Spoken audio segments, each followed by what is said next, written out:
This is Tim from Your Six Tech. Today in this video, I'm going to show you how to connect your Xbox Series X controller over to your Xbox. And this is really easy to do. So on the controller, if you look at it, on the top, there is this sync button that we want to go ahead and press down. So if we press down the sync button, the light is going to begin to blink, indicating your controller is searching for a console to connect to. Now, at the same time, you want to press the sync button on the Xbox Series X. So if we scroll on down here and then zoom in, there will be a button on the bottom of the Xbox we want to press at the same time. So this one will be right above the USB port. So hold this down and then hold down the button on the controller at the same time.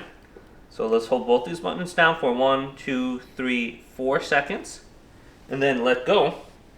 And you'll notice that both of them will now stop blinking and they will be in sync now.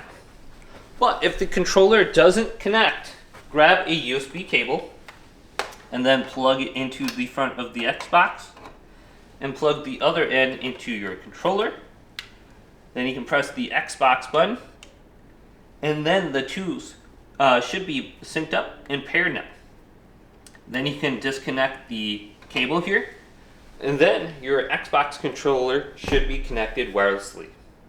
So you can connect it wirelessly or wired very easily. But hopefully this video did indeed help you out. If it did, leave it a big thumbs up and subscribe to my channel down below for more tech videos coming up next on Your Six Tech.